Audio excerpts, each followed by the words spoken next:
The Dead Sea, the lowest point on planet Earth, once described as a well-watered plain like the garden of the Lord.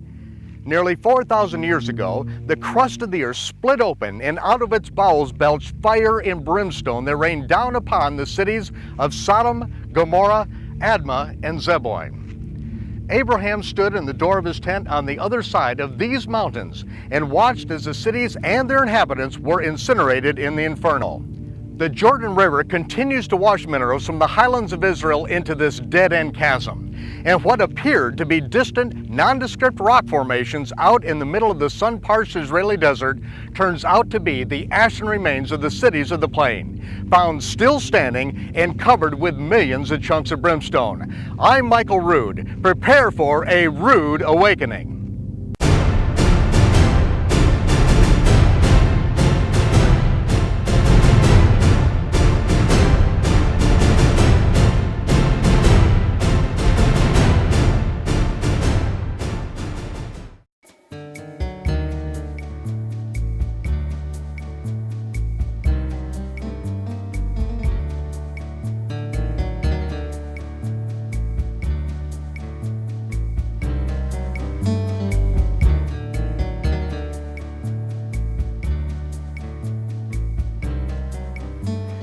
In the book of Genesis, we read that God instructed Abraham to leave the land of Babylon and its perverted system of sun god worship. The Almighty had already confused the languages and scattered the inhabitants of Babylon to slow down the development of Nimrod's political, economic, and religious world government system. The worship of Nimrod's son, Tammuz, the reincarnated sun god, and the worship of Nimrod's wife, reincarnated as Ishtar, were both fragmented into divergent cults at the Tower of Babel. For thousands of years, religiously motivated military campaigns kept these once unified peoples from joining forces to rebuild the one world government that Nimrod had begun. Raised in the land of Shinar, Abraham was instructed to leave Babylon behind, crossing over the Euphrates River into a land that God would give his descendants. Abraham became the first Hebrew meaning to cross over, when he crossed over the Euphrates, leaving Babylonian paganism far behind. The Hebrew scriptures from Genesis to Revelation clearly define God's intention to purge pagan sun god worship from the land promised Abraham and then from the entire earth. The Creator has determined the purpose of life, and he states emphatically how he does and does not wish to be worshipped. Abraham was 75 years old when he left Babylon, bringing his nephew Lot and their families with him. Upon entering the land, Lot joined himself to a prosperous culture that had developed on this then fertile plain. Lot took up residence in the city of Sodom. The prophet Ezekiel said that the sin of Sodom was pride, fullness of bread, and abundance of idleness. She did not strengthen the hand of the poor and needy. They were haughty and committed abominations.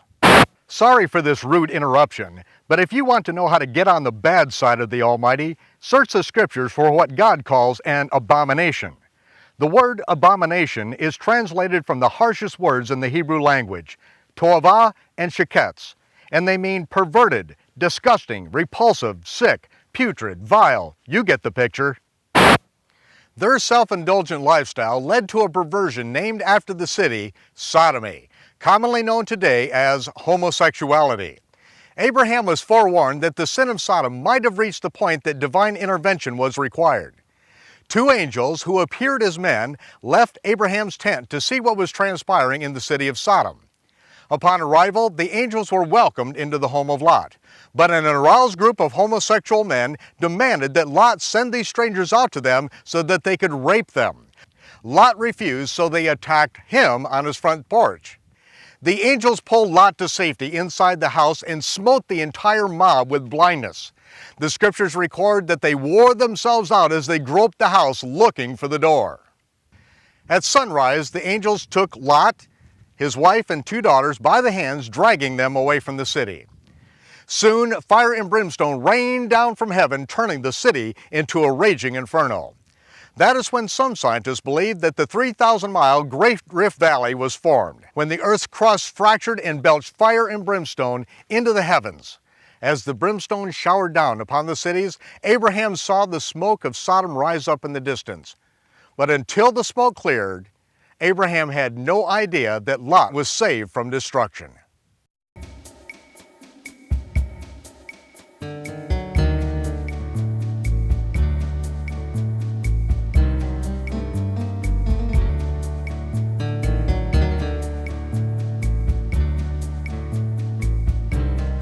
The buildings, streets, and walkways throughout the land of Israel are constructed primarily of what is commonly referred to as Jerusalem stone. Like the walls of the ancient city of Jerusalem behind me, a calcium rock which is as abundant in Israel as stray cats in the old city, and if you've ever been here, you know what I mean. The inhabitants of Sodom and Gomorrah would no doubt have taken advantage of this most common building material for their homes, palaces, and fortress walls, just as is used throughout the land today.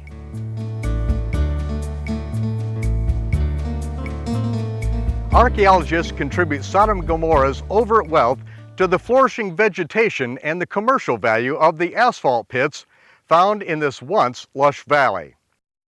Asphalt, oozing from deep in the earth, turns this wadi into a surreal landscape.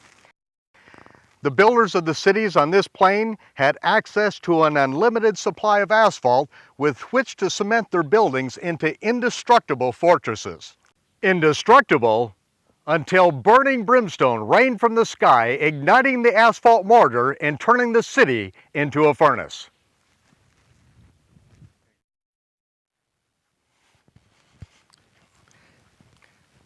Calcium plus sulfur plus fire yields gypsum ash, and that is exactly what remains of these cities.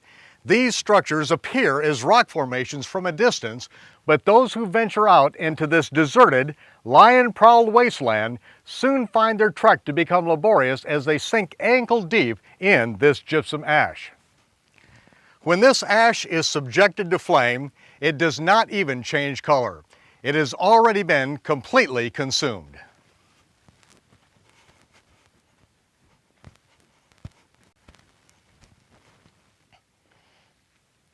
Substances burned with sulfur can have a higher remaining ash weight than the original substance.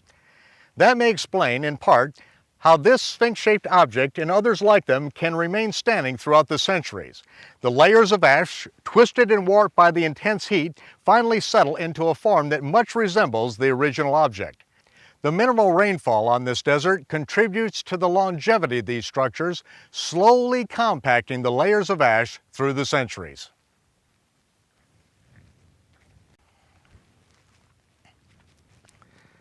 A 90-degree angle rarely occurs in nature, a phenomenon that we diligently search for when looking for a man-made artifact. And on this plateau, we observe two identical elongated pyramids, which highlight the grand entry into the temple site here at Gomorrah. They are identical in length, width, height, and angle of incline, an impossible combination for a naturally occurring rock formation. The entire area surrounding Gomorrah is rock. These are the mountains of Judea, and we are standing on the remains of Herod's mountain fortress of Masada. At its base are the stone-cordoned encampments of the Roman army that besieged the Jewish zealots who were barricaded on this mountain after the destruction of Jerusalem in 70 of the Common Era. The Romans encamped on the gravel bed of this surrounding plain. But the city of Gomorrah, beyond these encampments, is unique in its structure and composition. Walls, buildings, and temple structures reminiscent of the ancient temples of Babylon are preserved as heavy gypsum ash. Moses referred to the condition of this area by saying, "The Lord overthrew Sodom, Gomorrah, Admah, and Zeboim in his anger and wrath. The whole land is brimstone and salt and ashes. It is not sown, nor bears fruit, nor grows any grass."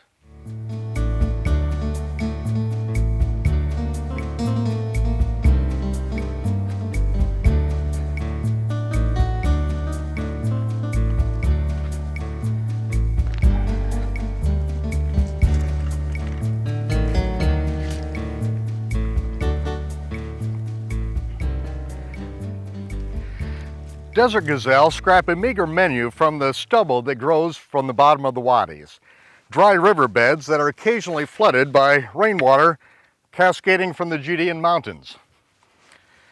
The gazelles scour the wadis in search of vegetation, but occasionally paw the ash on the plateaus to find a nutritious treat.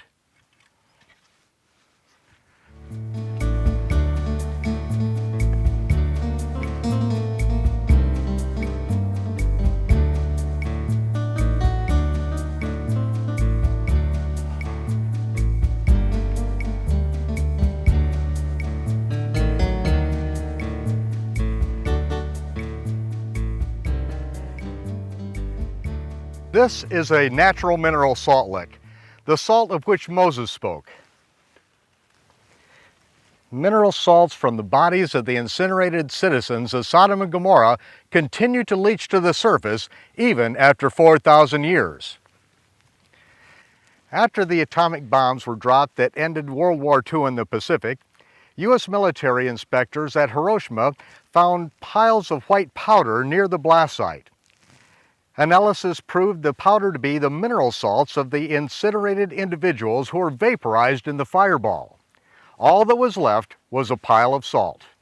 That discovery and the salt licks of Sodom and Gomorrah may answer the question, what became of Lot's wife? The scriptures indicate she turned back to the doomed city and became not a literal pillar, but in the Hebrew, a memorial of salt. All that's left of her and the entire population is the mineral salts which the desert gazelle now eat.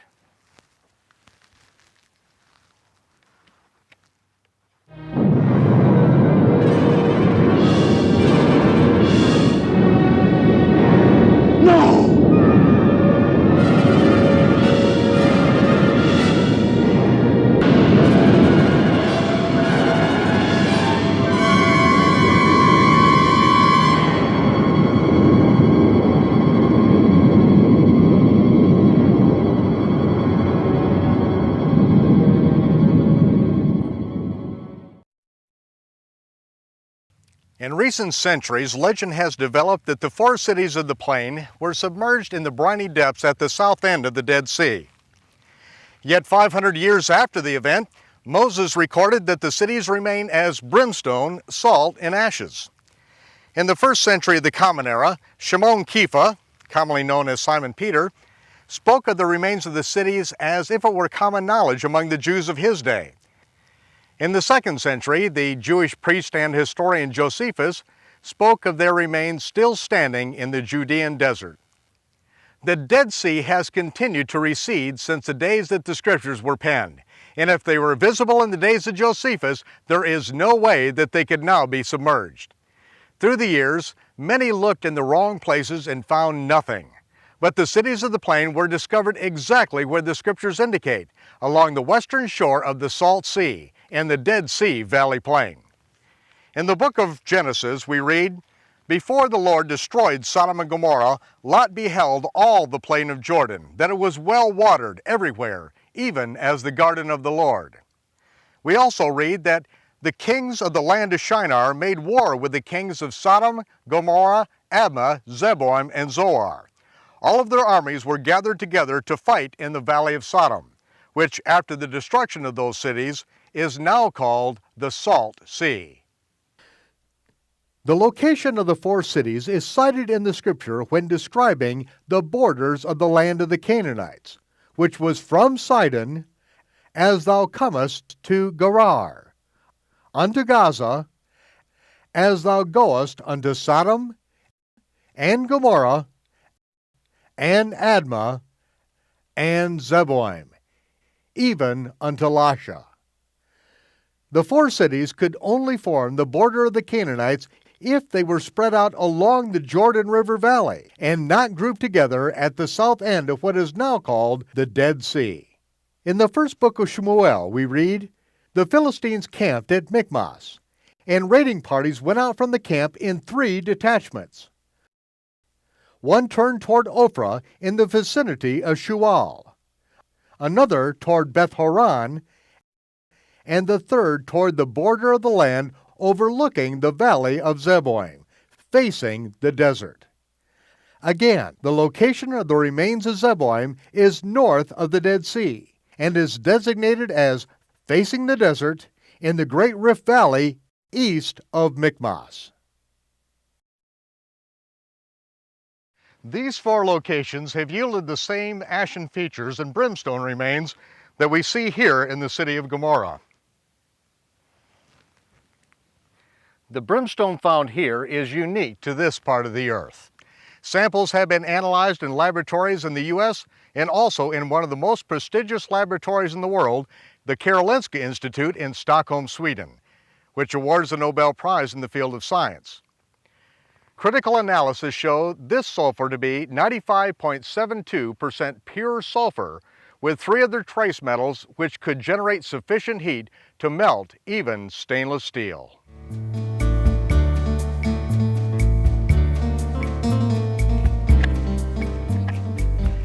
Several years ago, I spent an entire week camped out under the stars here in the city of Gomorrah. I'd heard that an archaeologist in the early 1800s had found this site and reported its location. In 1989, another archaeologist stumbled onto this site while working in the area. When I was introduced to the evidence, I was compelled to make a journey to this desert. Trudging my way through the ash by the light of the full moon, I crested an ashen incline onto this moonlit plateau. Pale yellow balls of sulfur, exposed by a recent fall rain, were perched on the surrounding ash. I crushed one between my fingers and inhaled. This was the reason that I journeyed over 8,000 miles. As a skeptic, I had to see and smell this testimony for myself. I returned to Jerusalem a week later with a suitcase full of brimstone. Finding friends in the old city, I related my adventure to a growing audience who was eager to see if brimstone would still burn after 4,000 years in the desert. Touching a match to a small piece, it immediately became a black oozing mass with a purple flame. We began to choke and gag as the hot sulfur dioxide fumes seared our lungs. We evacuated the building and got the brimstone out of the building onto the street where it burned itself out. And that was the last time that I lit brimstone indoors. But I did learn a valuable lesson. Being unable to breathe in the presence of the poisonous gases emitted from the brimstone, the inhabitants of the cities would have been rendered unconscious. They would have died a relatively painless death before their bodies and diseases were cleansed in the fire. Even in judgment, our Creator is merciful. Why did God destroy Sodom and Gomorrah? Because they couldn't find any faithful men, any godly men. People was doing evil. Lust, city full of lust. The sinfulness of them had reached his nostrils in heaven. Was that right? They sinned in a way that we shouldn't sin. Stealing, hurting each other. I have no idea. Because they were having all those sex orgies, I just told you. You name it. Whatever they had back then. He got angry, sin, disobedient, worshiping other gods.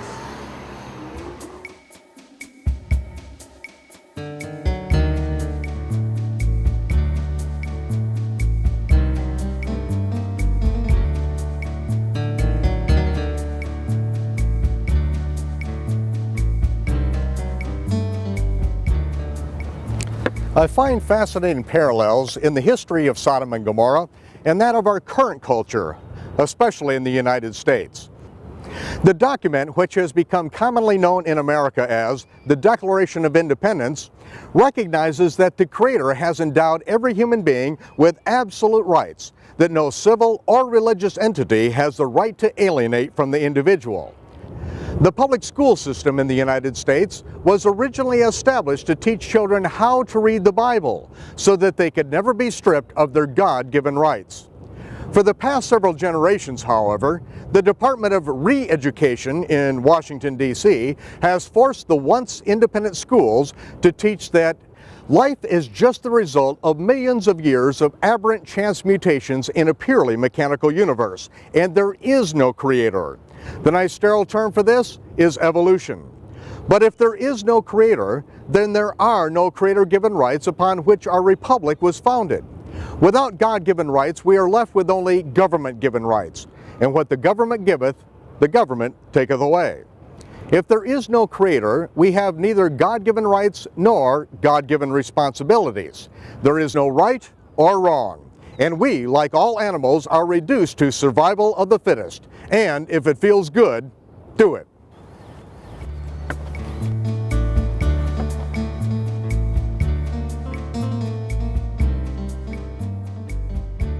Sodom and Gomorrah's kings promoted the same prosperity-driven, lawless lifestyle. In Shimon Kefa's second letter to the followers of Yahshua of Nazareth, known by many today as Jesus, Kefa writes, God condemned the cities of Sodom and Gomorrah and turned them into ashes, making them an ensample to those that live ungodly lives. Rudimentary explanation. The word ensample in the Greek language means a visible example, something that can be witnessed in the physical universe, not theological speculation.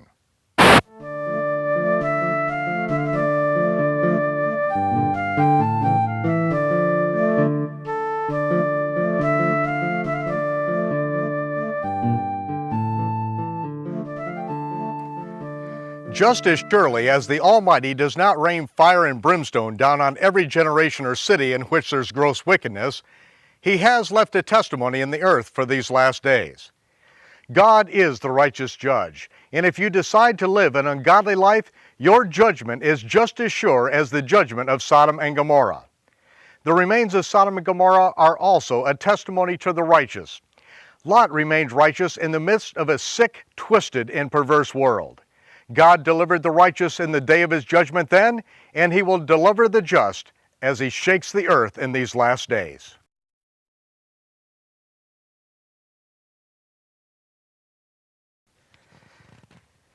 Many people have a very negative attitude concerning the judgment of God falling on a nation. Well, it depends on whether you are in the wrong or whether you have been wronged. When one gets his day in court and righteous judgment is handed down from the bench, those who have been wronged celebrate. They have been vindicated and will be compensated. Those who have wronged others are punished. That is righteous judgment.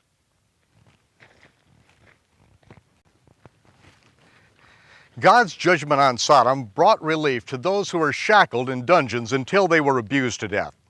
It ended the rape and murder of other men who had entered into the city expecting to conduct business and then return to their wives and children, only to be defiled mercilessly before being bludgeoned to death.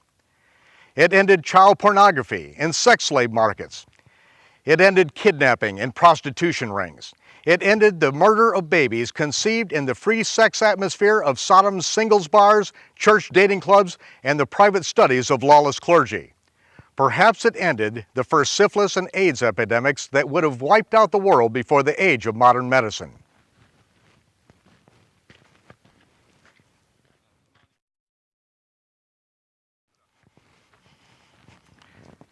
God is the righteous judge, and if you are living a righteous lifestyle, you long for the day that His righteous judgment is released upon the face of the earth. As it is written in the Psalms, the righteous speak of His judgment all the day long. But as I say, His judgment is not pleasant table conversation in the house of the wicked. As Shimon Kefa said, even though we do not see God's hand of judgment overtly revealed against the wicked, do not deceive yourself into thinking that the Almighty is slack concerning His promise of judgment. He is not. He is long-suffering, not willing that any should perish. He never judges without fair warning. Consider this fair warning. The day, the millennium of the Lord, is at hand.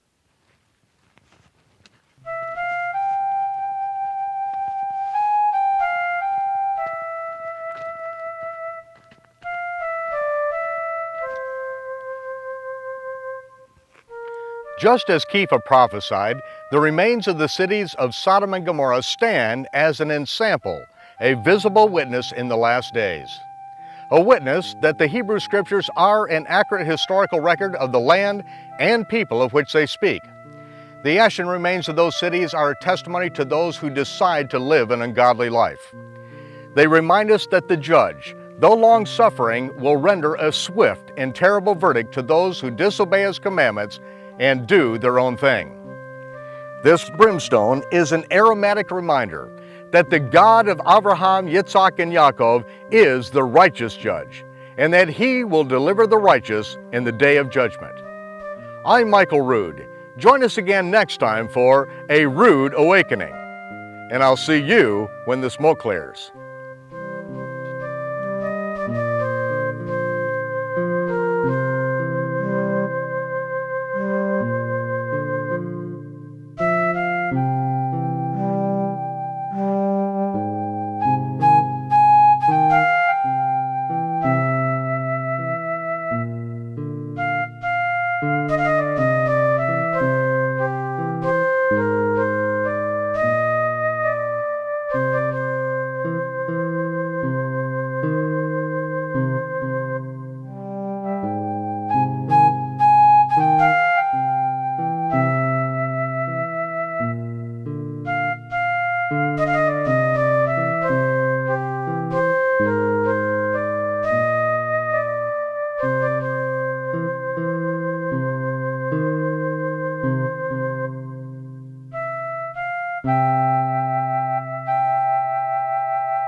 In the fall of 2002, A Rude Awakening Tours was launched and immediately distinguished itself by conducting the most exciting tour in modern-day Israel.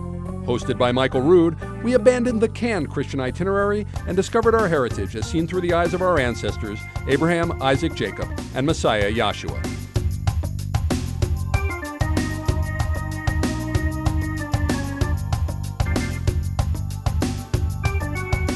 Believers from around the globe united in a quest to discover the Hebrew roots of their faith and witnessed history and prophecy unfolding before their eyes. Join us as we once again explore the ancient land of Israel. Leave your Western Gentile mentality behind and come experience the living scriptures from a Jewish or Hebrew perspective. Prepare for A Rude Awakening, Tours of Israel. It's not just a tour, it's an extravaganza. Contact us for dates and information about our upcoming A Rude Awakening tour. Michael Rood has traveled the globe bringing the greatest archaeological discoveries of biblical antiquity to excited audiences through his live A Rude Awakening seminars. Now, individuals, families, home study groups, and congregations around the world can experience these same life-changing teachings that have captivated viewers of all ages. These revolutionary seminars, including the one you are now enjoying, are available on VHS and DVD, as well as many on audio cassette. All timeless treasures that will inspire and provoke you to a deeper spiritual walk. Michael's new groundbreaking A Rude Awakening television series is available on VHS and DVD. Collect the entire series as a comprehensive set of instructional tools for the entire family. And join Michael in the land of Israel as he explores the scriptures from a Jewish or Hebrew perspective. Log on to our website or call or write today for your free Rood Resources catalog and receive a complimentary Rood Review 60-minute video sampler to share with friends, family, and complete strangers.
you.